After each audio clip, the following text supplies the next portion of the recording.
Tiens Florence, ça n'a pas l'air d'aller aujourd'hui. Non, moyen. Tu sais, je sors du comité de pilotage là, du projet Sigma, celui qu'on a lancé il y a 6 mois, et en fait, on doit tout arrêter. Les ressources vont aller sur un projet qui, a priori, a l'air plus prometteur.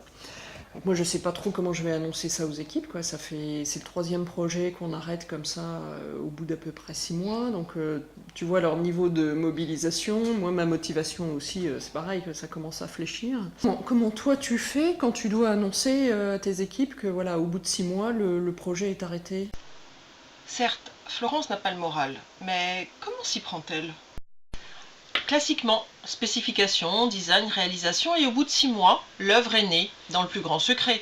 Le client ne l'a jamais vue. Moi, le dernier projet que j'ai arrêté, c'était il y a 2 semaines. Tu me parles d'un prototype au bout de 2 semaines, mais moi, au bout de 2 semaines, j'en suis toujours dans ma phase planning là, du PDCA. Ah oui, ah non, le PDCA, oublie. Et Isabelle lui remonte le moral. Mais qu'est-ce qui la rend si sûre d'elle?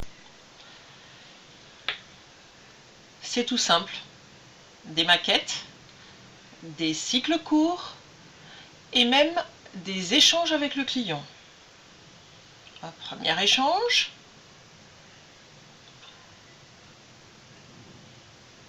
un deuxième échange et même un troisième échange. On peut en faire tant qu'on veut, il n'y a pas de raison. Et donc il vaut toujours mieux arrêter un projet quand on a dépensé 20 000 euros sans état d'âme, alors que quand on en a dépensé 2 millions, c'est beaucoup plus compliqué.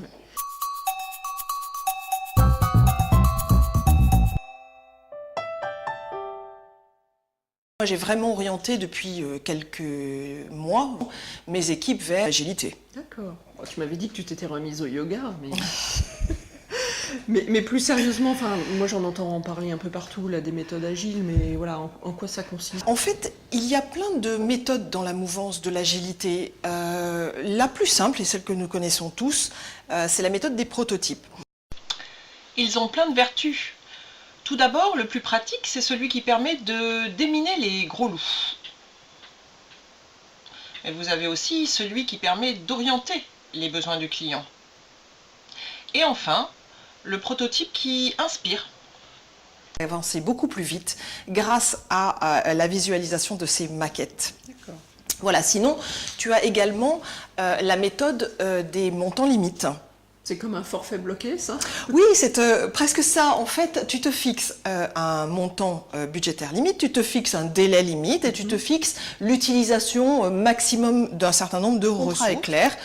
Tu joues, tu peux perdre, mais tu joues, tu peux aussi gagner. Et de toute façon, les montants et les délais engagés, tu les as trouvés acceptables.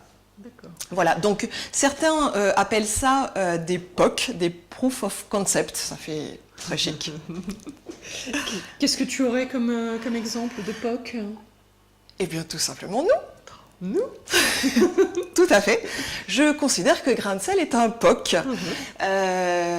Oui, c'est tout à fait ça. On s'est fixé un délai, on s'est fixé un montant budgétaire maximum et on s'est fixé un investissement mutuel compte tenu de nos activités parallèles maximum pour arriver à prouver ou à invalider notre concept. Donc nous faisons un POC actuellement, Florence.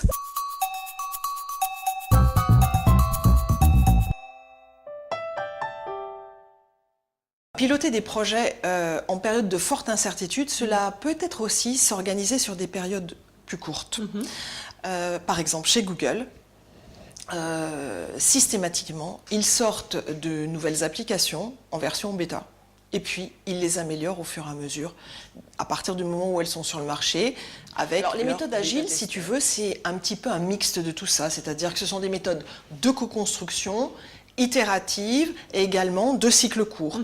Donc, ce sont des méthodes extrêmement structurées, extrêmement intéressantes, mais nous ne sommes pas obligés systématiquement de déployer de façon complète l'ensemble de ces méthodes. Moi, ce que j'avais compris, c'est que les méthodes agiles, ça s'appliquait plutôt à des projets informatiques. Et tu crois que ça pourrait coller pour mes projets à moi? Alors, il est vrai que les méthodes agiles s'appliquent parfaitement bien aux projets informatiques. Néanmoins, les entreprises digitalisent, toutes les entreprises digitalisent leur cœur de métier. Plus qu'une méthode, ou plus que des méthodes, l'agilité est une façon culturellement différente de penser les relations entre fournisseurs et clients.